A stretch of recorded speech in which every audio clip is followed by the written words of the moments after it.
누가복음 15장은요, 말씀을 드린 대로 누가복음의 핵심이자 심장이라고 할 정도로 굉장히 중요한 본문이라고 할 수가 있겠습니다. 그 중에서도 이 오늘 읽었던 우리 본문, 보통 돌아온 탕자, 그리고 탕자의 비유라고 알려진 이 본문은 누가복음 15장 중에서도 굉장히 핵심적인 그런 말씀이라고 할 수가 있겠습니다. 그러므로 오늘 이 시간 우리가 이 말씀을 상고하는 것은 굉장히 중요한 의미, 예수님의 뜻을 우리가 깊이 깨달을 수 있는 그러한 귀중한 소중한 시간이라고 할 수가 있는 것이죠. 여러분, 이 말씀을 하게 된 그 배경은 말씀을 드린 것처럼 서기관들과 바리새인들이 주님에 대하여 자꾸 험담을 하니까 주님이 그 험담에 대하여 반응하신 일종의 말씀이라고 할 수가 있겠습니다. 누가복음 15장 1절로 3절에 이렇게 기록되어 있죠. 모든 세리와 죄인들이 말씀을 들으러 가까이 나오니 바리새인과 서기관들이 수군거려 이르되 이 사람이 죄인을 영접하고 음식을 같이 먹는다 하더라. 예수께서 그들에게 이 비유로 이르시되, 서기관들과 바리새인들의 입장에서 보면은요, 이 죄인들과 세리들은 도저히 상종할 수 없는 그런 인간 말종들이었어요. 왜냐하면 자신들은 거룩한 사람이었거든요. 창기들이야 뭐라고 할까요? 워낙 부정하다라고 인정해서 우리가 이해해야 합니다만 이 세리들도 민족의 반역자들입니다. 이 민족의 반역자들인데 특히 로마에 빌붙어가지고 동족의 피를 빨아먹는 고통을 주는 그런 사람들이기 때문에 서기관들과 바리새인들이 그렇게 싫어했습니다만 더 중요한 것은 로마 사람들도 이방인들이잖아요. 이방인들과 접촉을 한 사람들이기 때문에 세리들도 부정한 사람들이에요. 그렇기 때문에 굉장히 싫어했던 그런 사람들인데 하필이면 예수님께서 저들과 함께 식사를 하신단 말이죠. 그러니까 이 서기관들과 바리새인들이 예수님께 대하여 이 사람 보니까 죄인들과 이렇게 식사를 하는구나, 그렇게 서로 수군수군 대면서 얘기를 했다라는 것입니다. 예수님은 이에 대해서 세 가지 비유를 말씀하세요. 첫 번째 비유는 잃어버린 양을 찾는 목자의 그 비유를 말씀하시고요. 두 번째 비유는 짧게 아주 잃어버린 드라크마를 찾는 한 여인에 대해서 말씀하시고, 세 번째 비유 계속해서 연거푸해서 오늘 본문 잃어버린 돌아온 탕자, 잃어버린 아들, 이런 비유를 말씀하시는 것입니다. 근데 이 세 가지 비유들은요, 소재라든지 배경이라든지 등장 인물들이 다 다르지만 주제는 똑같아요. 잃어버린 것을 찾는 거예요. 잃어버린 사람이 돌아오고 잃어버린 드라크마를 찾고 그리고 잃어버린 양 한 마리를 찾는 그 내용적인 면에서 공통점이 있는 비유라고 할 수가 있겠습니다. 그 중에서도요, 이 돌아온 탕자는 이 세 가지 비유 중에서도 핵심입니다. 왜냐하면 사람이 돌아왔기 때문에. 그래서 주님께서는 이 비유를 말씀하시고 앞에 두 비유, 그러니까 잃어버린 양의 비유, 그 다음에 드라크마 비유 해서 점점 더 점층법으로 이 돌아온 탕자 비유를 강조해서 말씀하고 계시는 것입니다. 사랑하는 여러분, 저는요, 오늘 말씀을 통해서 우리 인간의 정체성, 도대체 우리는 어떠한 존재인가를 분명하게 깨달을 수 있기를 바랍니다. 하나님을 알지 못하거나 혹은 하나님을 떠난 인생이 어떠한 아이덴티티를 가지고 있는지 우리는 분명하게 깨닫고 이 정체성을 다시 회복해서 하나님의 자녀로, 아버지 품으로 돌아온 아들로 다시 한번 우리의 정체성을 회복하는 그런 귀한 은혜가 있기를 바랍니다. 그래서 오늘 말씀을 통해서 우리가 우리 자신의 정체성, 어떤 정체성인지 크게 세 가지를 말씀을 드릴 텐데요. 첫 번째 정체성은, 여러분 죄송합니다, 이런 말씀을 쓸 수밖에 없는 그 이유가 있어요. 우리의 정체성은 바로 후레자식이라는 것입니다. 여러분, 연세 드시는 우리 권사님들이나 집사님들 가운데 이 후레자식 가끔은 들어보셨을 거예요. 여러분들이 아니라 부모님들이 또 다른 사람에게 하는 그런 이야기 가운데 가장 심한 욕 가운데 하나가 바로 이 후레자식입니다. 후레자식 또는 호로자식이라고 이렇게 이야기하고 있는데요. 원래는 이 호로자식 혹은 후레자식이라는 것은 호로족의 자식이다라고 그렇게 알려져 있습니다. 제가 사전을 찾아보고 이 후레자식이라는 의미와 기원을 살펴보니까 옛날에 과거에 우리나라에 저 만주 쪽에 살고 있는 흉노족이라는 족속이 이 기마민족인데요. 이제 만주 땅을 다 정벌을 하고 그리고 우리나라에 침공을 하게 되었습니다. 근데 이 사람들의 흉폭함이나 이 흉악무도함이 얼마나 심했는지 사람을 그냥 닥치는 대로 죽였을 뿐만 아니라, 그리고 이 사람들의 잔인하기가 뭐 이루 말할 수 없었던 거예요. 그리고 조선이나 그렇게 우리나라 그 여인들을 겁탈을 해가지고 이제 강제로 임신을 시켜서 자식을 낳았는데, 그 자식이 바로 후레 자식. 이게 표준어입니다. 그래서 우리가 잘 알고 있는 것은 호로 자식이다, 그렇게 이야기를 하고 있습니다. 그래서 보통 이제 이 호로 자식이라고 이렇게 표현하는 것은 아버지 없이 자란, 그래서 윤리도 모르고 도덕도 모르고 인간의 근본도 모르는 사람을 일컬어서 아주 비하하는 말로 바로 이 후레 자식이라는 말을 쓰고 있습니다. 자, 그런데 이러한 그 상황 속에서 오늘 본문을 보니까 둘째 아들이 바로 이 후레 자식과도 같은 그러한 모습이었다는 거예요. 왜냐하면 이 둘째 아들이 아버지에게 재산을 요구했다는 말입니다. 아버지가 버젓이 살아 있음에도 불구하고 분깃을 요구해서 재산을 달라고 한 것이 정말 아버지 입장에서 보면은 정말 기가 막힌 후레 자식이라고 할 수가 있겠습니다. 왜냐하면은요, 그때 당시에 1세기 상황에서 아버지가 살아 계시는데 자식에게는 절대 재산을 물려주지 않은 그런 문화 상황이었기 때문에 그렇습니다. 그러므로 우리가 읽었던 15장 12절이죠. 아버지여 재산 중에서 내게 돌아올 분깃을 내게 주소서라고 그렇게 요청한 이 요청은 어떤 내용이냐면, 이렇게 우리가 해석을 하면 됩니다. 아버지, 제가 볼 때 아버지는 죽은 거나 마찬가지예요. 아버지 없는 것이나 마찬가지예요. 어차피 아버지가 없으면 재산이 나한테 돌아올 텐데 그것을 그냥 나한테 주세요 라고 그렇게 이야기했다는 거예요. 그러니까 아버지를 송장 취급한 거죠. 버젓이 살아계심에도 불구하고 아버지를 인정하지 않는 그러한 모습을 이 아들이 보여주고 있기 때문에 후레 자식이다고 우리가 할 수가 있는 거예요. 아버지 하나님께 우리의 정체성도 바로 후레 자식과도 같은 그러한 모습입니다. 여러분 생각해 보세요. 우리는 과연 하나님을 인정하고 있습니까? 이 둘째 아들이 아버지를 인정하지 않는 것처럼 하나님을 인정하지 않는 그런 일들이 얼마나 많은지, 하나님을 안 믿는 사람들이야 원래 그렇다고 쳐도 하나님을 믿고 하나님의 아들이라고 하나님의 자손이라고 여기는 저와 여러분들 가운데서 이러한 모습은 없는지 한번 돌이켜 보아야 될 필요가 있는 것입니다. 하나님 앞에 하나님을 인정하지 않고 무례를 범하면서도 불구하고 하나님께 모든 것을 달라고 그렇게 요구하고 있지는 않나요? 하나님 돈 주세요. 하나님 건강 주세요. 하나님 사업 잘 되게 해주세요. 자녀들 공부 잘하게 해주세요. 하나님 넓은 집 살게 해주세요. 좋은 차 사게 해주세요. 하나님 이거 주세요. 저거 주세요.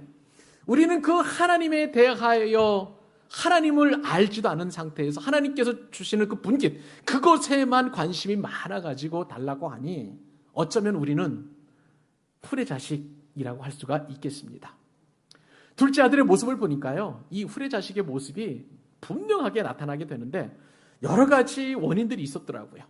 첫 번째 보니까 이 후레 자식인 이유가 있는데, 첫 번째 보면은 살아계신 아버지의 분깃을 요구했기 때문에 그렇습니다. 말씀을 드렸죠?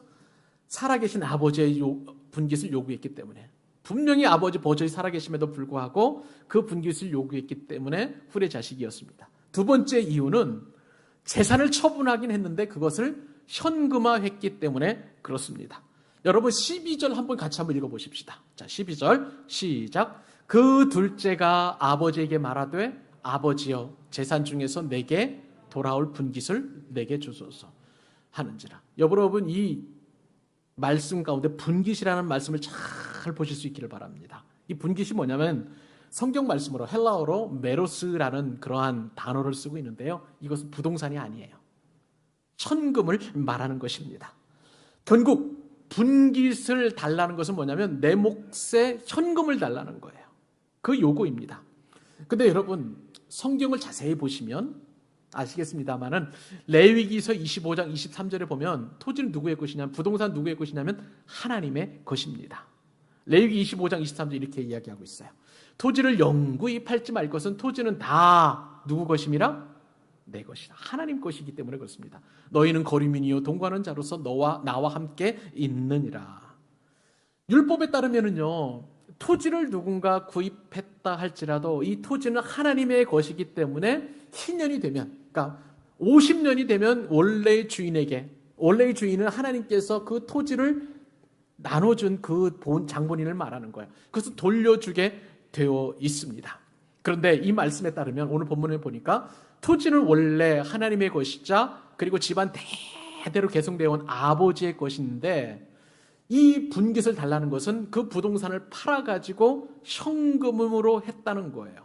그러니까 율법을 어기고 하나님의 말씀을 어기고 현금을 했다는 것을 알게 됩니다.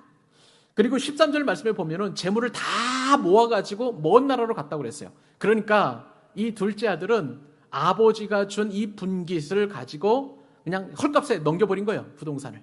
그래서 급하게 현금을 마련해가지고 먼 나라로 갔다는 것을 이야기하고 있습니다. 그러니까 하나님이 주신 것을 귀하게 여기지 않고 그리고 헐값에 현금화해가지고 팔았기 때문에 이것은 아버지에게도 하나님께도 후레의 자식이라고 할 수가 있는 거예요. 세 번째 이유가 있습니다. 이 아들이 후레 자식인 이유는 가족을 버렸기 때문에 그래요. 성경 시대에 여러분 성경을 읽다 보면 아이덴티티가 분명하게 나타나죠. 그것은 어느 지역에 사는 반드시 그 지역이 들어갑니다. 그리고 또 누구의 아들이냐 그렇게 표현이 되고 있어요. 여러분 다윗은 어떤 사람입니까? 태어난 곳은 베들레헴이죠. 베들레헴 그리고 이새의 아들이라고 분명히 성경에 계속 언급되고 있는 것을 보게 됩니다. 그만큼 지명과 이 지연과 혈연은 성경에 있어서 어떤 개인의 하나의 특징을 나타내는 아이덴티티를 나타내기는 분명한 요소라고 할 수가 있습니다. 그런데 이런 관점에서 둘째 아들을 보게 되면 둘째 아들이 아버지에게 유산을 요구하고 서둘러서 땅을 헐값에 처분했습니다. 이것이 그냥 가만히 있겠어요? 이 소문이 동네 사람들에게 다 그렇게 삽시간에 그렇게 퍼졌을 것입니다. 그런데 돈을 만들어 가지고 아무런 미련도 없이 가족을 버리고 먼 나라로 훌쩍 떠나버렸어요. 근데 그로 말미암아 이 둘째 아들로 말미암아 다가오는 모든 창피와 그 다음에 비난들은 다 누가 뒤집어 써야 되냐면 아버지에게 뒤집어 써야 되는 거예요. 그러니까 이 둘째 아들로 말미암아 창피와 그리고 고난과 이런 것들은 다 아버지의 몫으로 남았다는 것이죠. 동네 사람들은 분명히 얘기했을 것입니다. 살아계신 아버지한테 분깃을 달라고 해서 현금화 시켜가지고 다 떠났으니 세상 참 말세다 말세 하면서 내가 너무 오래 살았나 보다 뭐 이렇게 동네 어르신들은 그렇게 얘기하지 않았을까요? 그러니까 이런 부끄러움과 이렇게 참담함을 안겨준 그것을 두고 떠나간 이 둘째 아들, 자신의 지연도 철저히 무시하고 그 다음에 혈연도 무시했던 이 두 기둥, 1세기의 그 사람들의 정체성을 떠받쳤던 것을 버리고 떠난 이 둘째 아들로 말미암아 가족들에게 그렇게 피해를 안겼으니 둘째 아들은 분명히 후레 자식 맞는 것이죠. 한 가지 더 살펴보십시다. 한 가지 더 이 둘째 아들이 후레 자식인 이유는 뭐냐면요, 둘째 아들로서 분깃을 요구했기 때문에 그렇습니다. 무슨 얘기냐면요, 오늘 본문에서 여러분 우리가 눈에 강조했던 것처럼 아버지에게 이 분깃을 요구한 사람은 장남이 아니에요. 둘째 아들입니다. 당시 유대 사회는요 철저하게 장남 위주의 그런 삶을 살았습니다. 장남은 아버지에게 많은 재산을 물려받았어요. 그리고 많은 권력도 물려받았습니다. 그렇기 때문에 성경에서는 이 장남이라는 그 이유는, 그 혈연 관계는요 하나님께 받은 축복이다라고 이렇게 많이 이야기하고 있는 것이죠. 독일 신학자 롤랭 드브라는 사람이 있습니다. 그 사람이 구약시대의 생활 풍속이라는 그런 책을 지었는데 그 내용에 보니까 장남의 특권이 대단하더라고요. 1세기에. 우선은 장남은요 아버지하고 항상 겸상을 하게 되어 있습니다. 그리고 아버지가 가지고 있는 모든 권세와 재산과 모든 것들을 다 똑같이 누리는데 특별히 아버지가 돌아가시게 되면 장남은 다른 자녀들보다 절반을 받는 거예요. 무슨 얘기냐면요, 만약에 아들이 셋이 있습니다. 그러면은요 장남은 아버지의 재산의 절반을 받고 그리고 또한 둘째 아들은 와 셋째 아들은 나머지 50%를 가지고 또 역할에 따라 이렇게 나눠 갖는 거예요. 그러니까 장남의 고난이 대단한 것입니다. 그리고 이 장남의 입장에서 보면은 너무나 소중하죠. 그래서 첩이라든지 노예에게는 이 장남의 특권을 주지 않습니다. 근데 이것은 이제 둘째 아들 보면 굉장히 불공평한 것이겠죠. 율법이 부정하다, 불공평하다라고 할 수가 있겠습니다. 어쩔 수 없어요. 이것은 장남은 하나님께서 생명을 주시기 때문에 그렇게 그 지위와 특권을 그렇게 하나님께서 주신 것입니다. 이런 상황에서 만약에 여러분께서 생각하시기에 객관적으로 볼 때에 아버지에게 분깃을 요구한다면 장남이 할 수 있겠습니까? 아니면 차남이 하는 것이 더 정당하겠습니까? 당연히 장남이죠. 그런데 오늘 본문에 보니까 이 분깃을 요구하는 사람은 장남입니까? 차남입니까? 차남이요. 둘째 아들로서 그렇게 분깃을 요구하고 있다는 거예요. 이것은 그렇기 때문에 이것은 굉장히 무례한 일이에요. 그래서 둘째 아들은 바로 후레 자식이 맞는 것이죠. 사랑하는 여러분, 우리는 이 탕자가 나는 아니라고 생각할 수 있어요. 근데 우리의 이러한 모습들을 연구해보고 깊이 묵상을 하다 보면 우리도 어느새 탕자의 모습을 닮아가고 있지는 않는지 한 번쯤 돌이켜보게 된다는 거예요. 사랑하는 여러분, 이러한 후레 자식과도 같은 저와 여러분을 우리 주님께서 피로 값지고 구원하여 주셨습니다. 그 구원의 은총을 노래하고 기뻐하고 즐거워하는 저와 여러분 되어야 될 줄로 믿습니다. 우리를 후레 자식 삼지 않으시고 믿음의 아들 삼으시고 믿음의 자녀 삼으신 주님을 찬양하는 저와 여러분 되실 수 있기를 바랍니다. 오늘 본문에서 주님께서 주시는 인간의 아이덴티티 두 번째 정체성은 뭐냐면요, 저주받은 막장 인생이라는 사실입니다. 우리가 아버지를 떠나가면 얼마나 비참한 인생을 살게 되는지 둘째 아들은 분명하게 잘 이렇게 보여주고 있는데요. 오늘 본문에서 이 탕자는 아버지의 분깃을 취해가지고 자신이 생각하고 자신이 갈 수 있는 가장 먼 나라로 가게 되었습니다. 먼 나라로 가게 되었다는 것은 유대 사회를 떠났다는 거예요. 율법을 떠났다는 거예요. 무슨 얘기입니까? 한 번도 가보지 않은 이방 땅에 그냥 자신이 가고 싶은 대로 갔다는 것을 성경에서 얘기하고 있습니다. 그런데 이렇게 아버지를 멀리 떠나가면 내 마음대로 살게 되면 행복하게 살 줄 알았는데 성경의 본문에 보니까 어떻게 예수님이 표현했냐면 며칠 안 돼요. 며칠 안 돼요. 자신이 가지고 있는 모든 재산들을 다 그냥 낭비하게 되었어요. 허랑방탕하게 쓰였다는 것이죠.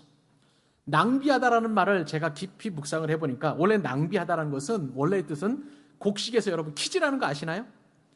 쭉정이와 그 다음에 알곡이 있는데 이것을 키질로 해가지고 이렇게 탁탁탁 이렇게 자꾸 키질을 해나가면 뭐냐면요, 쭉정이는 다 날아가요.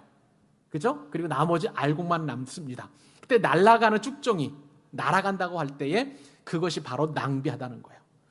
지금 둘째 아들은 돈을 많이 가지고 있었습니다. 그런데 며칠 안 되어서 그냥 마치 쭉정이가 날아가듯이 그렇게 자신이 가지고 있는 돈들이 다 날아가 버리고 눈 깜짝할 만한 그런 상황에서 모든 재산을 낭비하고 말았습니다. 여러분 한번 상상을 해보세요. 이 엄청난 돈을 낭비할 때 부도덕한 삶을 살았다는 것을 우리가 어렵지 않게 짐작할 수 있을 거예요. 요용한 일에 썼겠습니까? 가난한 사람을 돕는 일에 이 돈을 썼겠을까요? 아니에요. 그냥 술 마시고 방탕하게 사는 그 일에 그냥 며칠 안 되어가지고 엄청난 돈을 그냥 싹 써버린 거예요. 나이도 어렸을 것입니다. 세상 물정도 전혀 몰랐을 거예요. 그러니까 사람들에게 속고 속아서 모든 돈을 순식간에 날려버린 그런 상황에서 돈 한 푼도 남지 않는 그런 상황이 되었던 것이죠. 이런 상황에서 하필이면 어떤 문제가 생기냐면요, 흉년이 그 땅에 들게 되었습니다. 이 흉년은 탕자가 잘못해서 생기는 흉년은 아닐 거예요. 그렇지만 이 어쩔 수 없는 상황까지 합세해서 모든 상황들이 더 어렵게 만들어가는 것을 보게 됩니다. 여러분의 삶 한번 되돌아보십시오. 여러분의 삶을 되돌아보게 되면 한 번에 어려움이 오게 되면 내가 잘못한 것 같지도 않은데 그냥 한꺼번에 여러 가지 어려움들이 한꺼번에 몰려오는 경험들을 했었을 거예요.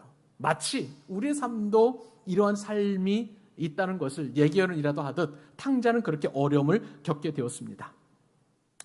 여기에 또 다른 어려움이 생겼죠. 어려운 상황 속에서 밥도 먹을 수 없는 상황이니까 예전에 있는 어떤 알고 있던 사람한테 붙여 사는 거예요. 무슨 얘기냐면 돈이 넉넉하게 있었을 때 아마 그 사람은 친구였을 것입니다. 그런데 돈이 다 떨어지자 아는 채 안 하다가 정말 먹고 살 일이 없으니까 그냥 이 사람이 붙여줬는데 어떤 일을 하게 됐냐면 돼지 치는 일을 하게 되었던 거예요. 근데 이 기근이 오고 흉년이 오니까 돼지 치는 일을 하면서 돼지가 먹는 주염 열매를 먹게 되었는데 이 주염 열매조차 먹지 못하는 그런 심각한 상황에 떨어지게 되었던 거예요. 인생이 파탄난 것이죠. 여러분, 인생이 파탄날 때 우리가 해야 될 일은 딱 한 가지입니다. 아버지께로 돌아오는 거예요. 하나님께로 돌아와야 됩니다. 그러나 여러분 오늘 본문을 보십시오. 탕자는 처음에 이렇게 어려움 가운데 먹지 못하고 우리에서 돼지를 치는 이 엄청난 비극적인 삶에서 아버지께로 처음에는 돌아오려고 생각을 하지 않았어요. 어떻게든지 간에 자신은 스스로 일을 해가지고 일어설 수 있다라고 그렇게 생각한 모양입니다. 여러분, 이러한 탕자의 모습은 하나님을 떠난 사람들의 일반적인 모습이기도 해요. 하나님으로 도망치는 죄인들은 어떻게 하면 다시 내 힘으로 일어설 수 있을까? 그렇게 노력하고 애를 쓴다는 거예요. 인생이 파탄날 때 제일 먼저 해야 될 것은 하나님께로 돌아와야 되는데 하지 못하고 그렇게 내 힘으로 어떻게든지 간에 이 난국을 돌파해 보려고 노력한다는 거예요. 그런 면에서 우리는 어쩌면 탕자를 많이 닮았을 수도 있는 것입니다. 그러나 그 결과는 뭐냐면요, 멸망이에요. 자, 이런 상황 속에서 탕자의 모습이 더 비참했는데 그것은 뭐냐면요, 하필이면 돼지치는 일을 하게 되었다는 거예요. 돼지는 율법에서 보면 굉장히 부정한 짐승입니다. 유대인들은 지금도 돼지고기를 먹지 않아요. 되새김질도 하지 않고 그렇기 때문에 그렇습니다. 그런데 이 탕자는 자신의 모든 것들 다 잃었을 뿐만 아니라 영적으로 볼 때도 모든 것을 잃어버리는 그런 안타까운 모습이 오늘 본문에서 전개되고 있는 거예요. 돼지치를 했다는 것은 하나님으로부터 버림받았다는 것과 같은 그러한 느낌을 주기에 충분한 그러한 일이라고 할 수가 있는 것입니다. 여러분, 탕자는요, 어쩌면 이러한 아버지를 떠나는 그 모습 속에서 우리의 삶을 되돌아보게 하는 어떤 시금석이 될 수도 있을 것 같습니다. 하나님께서 우리를 다루실 때에도 어떻게 보면 내가 발버둥 치면 칠수록 아버지께도 돌아가지 않고 내가 할 수 있다라고 여기면 여길수록 더 비참한 상황 가운데 놓여 있도록 하시는 그러한 모습을 보일 때가 있다는 거예요. 왜요? 진정으로 나를 사랑하시는 아버지이신 하나님께서는 내 혼자의 힘으로 그리고 내 자력으로는 이 문제를 해결할 수 없다는 것을 가르쳐 주기 원하셔서 오히려 이런 상황들 속에서 마치 아니 계신 것처럼 그렇게 있다는 거예요. 결국은 우리는 이 탕자의 모습을 통해서 우리의 아이덴티티가 어떠한 아이덴티티인 것을 분명히 알아야 됩니다. 탕자의 모습을 통해서 죄인의 모습을 우리는 바라보게 되는 거예요. 탕자를 통해서 죄의 특성을 우리가 알 수가 있는데요. 죄의 특성은 뭐냐면요, 죄는 하나님을 향한 반항이라는 것을 알게 됩니다. 이 탕자가 아버지께 반항했잖아요. 그런 것처럼 우리가 이 땅을 살아가면서 하나님께 대하여 반항한다면 그것은 전형적인 죄인의 모습이라고 할 수가 있는 것입니다.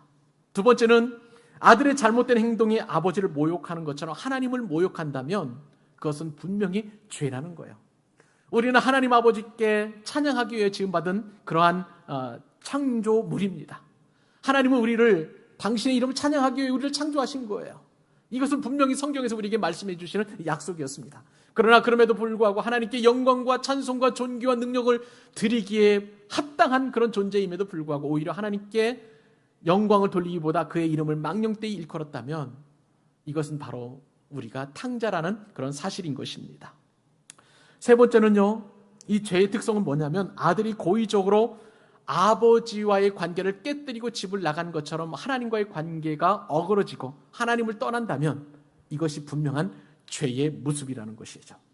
죄는요, 또한 아들이 아버지에게서 분깃을 요구해서 아버지를 산송장처럼 여기는 것처럼 죄는 하나님이 없었으면 좋겠다, 하나님이 내 인생에 개입하지 않았으면 좋겠다라고 여기는 것이 바로 죄라는 것을 성경은 말씀해 주고 계십니다. 죄는 또 뭘까요? 하나님께 불명예를 안겨드리는 거예요. 둘째 아들이 아버지를 떠나서 머나먼 타국 땅에서 그렇게 방탕하게 살아가는 것처럼 하나님을 불명예스럽게 한다면 이것이 바로 죄의 특성이라는 것입니다. 죄는요, 반드시 그 결과가 있습니다. 죄의 열매는 달콤한 게 아니라 반드시 불행이에요. 저주입니다. 오늘 아버지를 떠났던 이 탕자의 모습이 바로 죄인의 전형적인 모습, 결과의 모습을 보여주고 있는 거예요. 그리고 죄는 항상 악한 열매를 맺고 있는 것입니다. 사랑하는 여러분, 탕자는 구원받지 못한 죄인입니다. 탕자는 하나님을 아예 모르는 그런 죄인뿐만 아니라 우리가 하나님을 사랑한다는 우리가 하나님을 떠났다면 그 역시도 죄인이라는 사실을 분명하게 보여주는 것이에요. 사랑하는 여러분, 아버지께로 돌아온 둘째 아들처럼 우리 하나님께로 돌아가십시다. 아버지께로 돌아가면 우리에게 회복을 주십니다. 아버지께로 돌아가면 주님께서는 두 팔 벌려서 우리를 안아주시고 가장 좋은 곳으로 저와 여러분에게 잔치를 베풀어 주시는 거예요. 둘째 아들이 돌아왔을 때 아버지의 그 모습 보셨어요? 멀리 동산에서 어제나 오늘이나 아들이 돌아올까 기다리고 계신 그 아버지께 돌아갔었을 때에 아버지는 냄새나고 그 정말 씻지 않은 그 꾀지지 않은 모습을 하고 있는 둘째 아들을 품에 안고 가락지를 끼워주고 그리고 손을 잡아서 동네 사람들과 잔치를 하면서 돌아온 아들에 대하여 격려하고 축복을 하고 있는 것을 보게 됩니다. 하나님이 바로 저와 여러분을 그렇게 안아주십니다. 품어주십니다. 사랑하는 아버지 품으로, 하나님 품으로 돌아가는 저와 여러분 되시기를 소망합니다. 마지막으로 우리 한 가지 더 살펴보십시다. 우리 인간의 아이덴티티는 어떤 아이덴티티인가요? 회개하고 돌아와서 하나님께로 돌아갔을 때에 우리가 얼마만큼 큰 복을 누리게 되는지 탕자는 분명하게 오늘 말씀을 통해서 우리에게 알려줍니다. 탕자 입장으로 다시 돌아가 보겠습니다. 돼지와 더불어서 쥐염 열매를 먹고 그것도 근근히 배골아가면서 살아갈 때에 문득 그에게 생각이 한 가지 들었어요. 그게 들었던 것이 뭐냐면요, 이에 스스로 돌이켜. 성경이 17절에 그렇게 기록되어 있죠. 영어 성경에 보니까 He came to himself. 자기 스스로 돌이켰다는 거예요. 자기 스스로 이렇게 깨달았다는 거예요. 어떤 깨달음이었습니까? 아버지께로 돌아갈 수밖에 없다는 것을 분명하게 깨달았다는 거예요. 스스로 돌이켰다는 것을 성경 원문에 보니까 자신에게로 돌아왔다, 정신을 차렸다는 거예요. 다른 말로 제가 의역을 해보니까 정체성을 되찾았다라고 그렇게 해석을 할 수 있겠더라고요. 그래서 오늘 설교의 본문이 제목이 바로 인간의 아이덴티티예요. 드디어 이 고통스럽고 험난하고 정말 어려운 환경 속에서 살다가 자신의 정체성을 분명하게 깨닫게 된 거예요. 탕자의 본명은 집 나간 아들이었지만 다시 돌아온 아들이니까 탕자라고 할 수가 있는 것입니다. 탕자는 처음에는 멀쩡히 살아계신 아버지에게 분깃을 요구하고 그리고 돼지치기 그 신세가 되기까지 그렇게 쫄딱 망하고 굶주리는 정말 비참한 인생이 되었습니다마는 그렇게 살기까지 고삐 풀린 망아지처럼 그렇게 무한 자유를 누리고 그리고 무절제한 탐욕을 찾아서 방향 없이 그렇게 살다가 문득 깨달은 것이 정말 자신의 모든 것을 다 잃은 그 상황에서 문득 깨달은 것이 돌아가야 되겠다는 거예요. 돌아가야 되겠다는 거예요. 여러분, 여기서 우리는 회개의 진정한 의미를 알게 됩니다. 회개는 유턴하는 것입니다.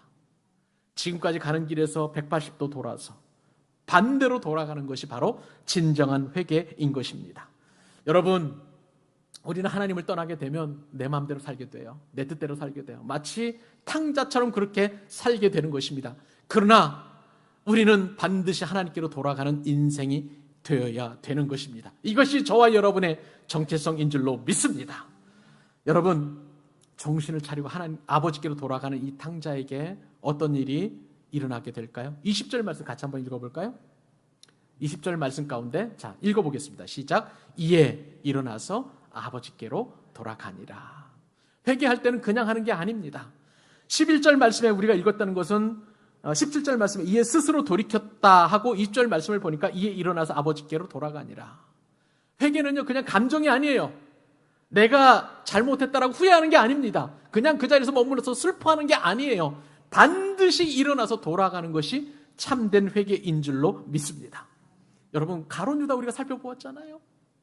가룟 유다는 자신이 잘못한 거 알았어요. 뉘우쳤어요. 근데 그 자리에 머물렀다가 자신이 그 죄값을 감당하기 위해 스스로 목을 메었습니다. 그러나 베드로는 달랐죠. 돌아갔어요. 다시 돌아갔어요. 아버지께로, 주님께로 돌아갔어요. 이것이 바로 진정한 회개인 줄로 믿습니다. 여러분, 회개라는 것은 분명합니다. 자신의 행위가 옳지 않음을 깨닫고 뼈를 깎는 듯한 후회와 슬픔에 북받쳐서 그렇게 살아가는 것이 아니라 다시 하나님께로 돌아가게 되면 모든 것을 회복시키는 하나님의 은혜를 경험하게 되는 것입니다. 그래서 우리는 이 탕자의 모습을 통해서 진정한 회개가 무엇인가라는 것을 알게 되는 거예요. 제일 첫 번째 회개는 뭐냐면요, 아버지에 대한 새로운 인식입니다. 하나님께 대한 새로운 인식을 우리가 갖게 되는 거예요. 탕자는 아버지를 떠날 때 어떤 아버지를 어떻게 생각했냐면요, 자신의 삶을 구속하는 사람, 그리고 아버지에게는 더 이상 희망이 없는 것으로 봤어요. 그리고 자신의 그 자유를 억압하고 억제하는 그런 존재로 보았습니다. 그런데 아버지를 떠나 있고 그 다음에 쫄딱 망하고 이렇게 굶주리고 하다 보니까 아버지가 새롭게 보이는 거예요.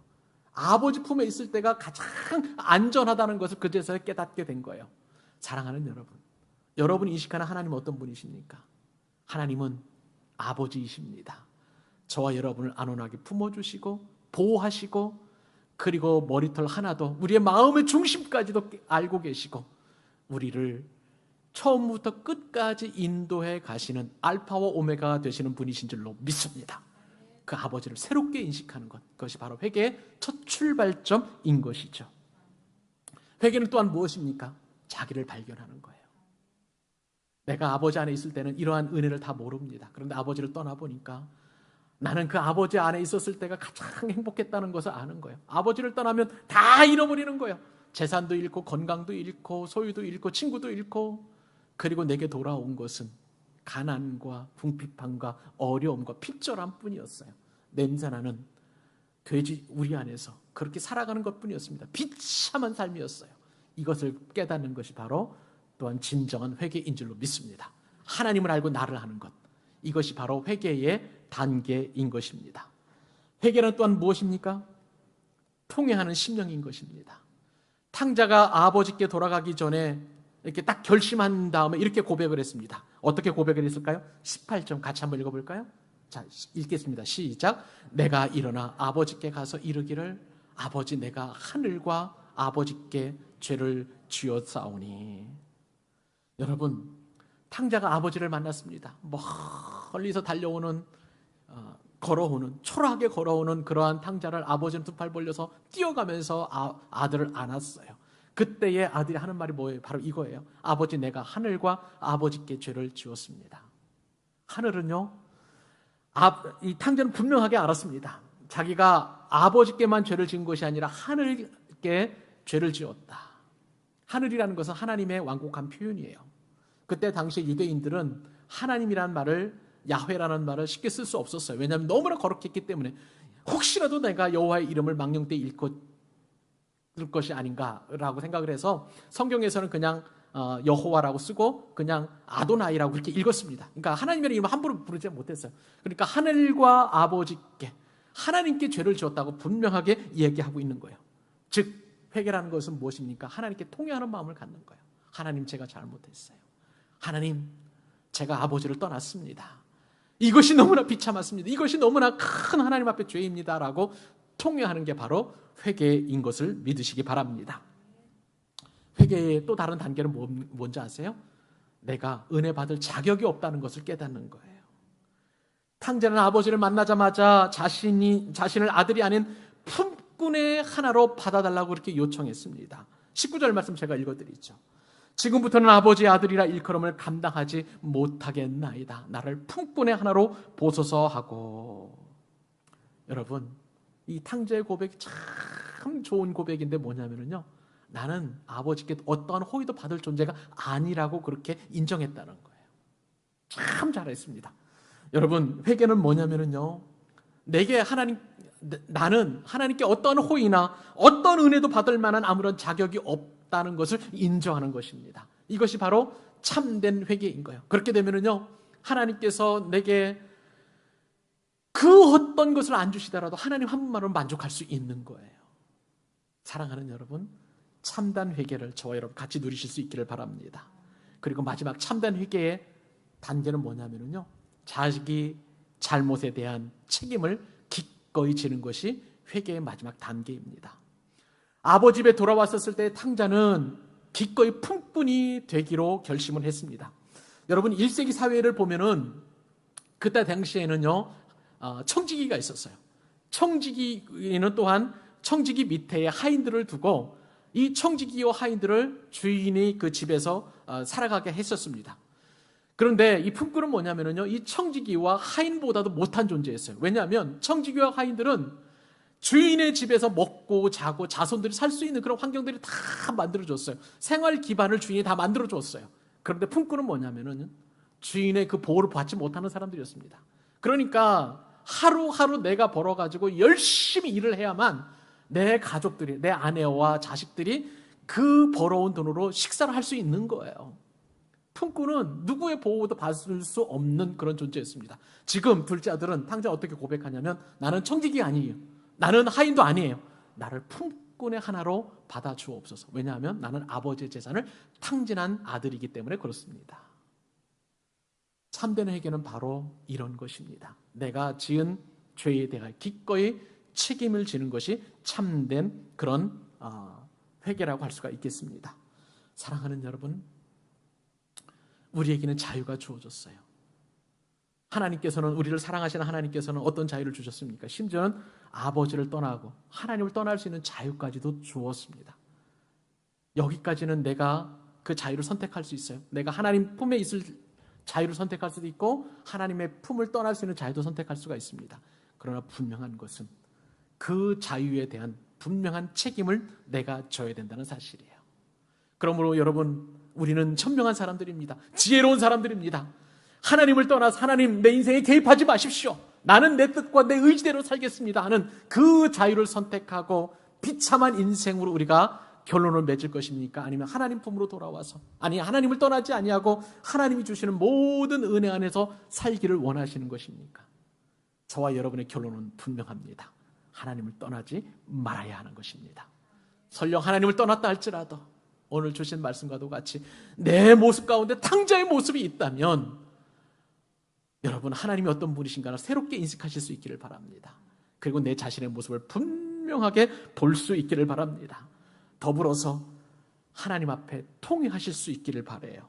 그리고 내가 더 이상 하나님의 호의와 그리고 하나님의 은혜를 받을 자격이 없는 나이고, 그리고 내 죄는 내가 기꺼이 책임지겠다는 자세를 갖게 되면 이제는 주님께서 다시 한번 하나님의 아들로 우리를 품어주십니다. 그리고 그 보호하심 안에 저와 여러분들을 기꺼이 울타리 안으로 보호해 주시고 주님의 날개 아래 깃으로 품어주실 줄로 믿습니다. 사랑하는 여러분, 이 무더운 여름철에 우리에게 주시는 이 말씀은 귀한 은혜가 있는 줄로 믿습니다. 내 의지와 내 뜻대로 사는 탕자의 모습이 아니라 주님 품에 영원히 거하는, 그래서 주님께서 나를 안아주시고 나의 모든 필요를 채워주시고 그리고 무엇보다도 그것이 가장 귀한 은혜라는 사실을 깨닫고 오늘도, 이번 한 주도 주님을 더 잘 알아가고 하나님을 더 잘 알아가고 주님과 더 깊은 교제를 맺는 주님의 참된 자녀 될 수 있기를 우리 주님의 이름으로 축원합니다. 기도하십시다.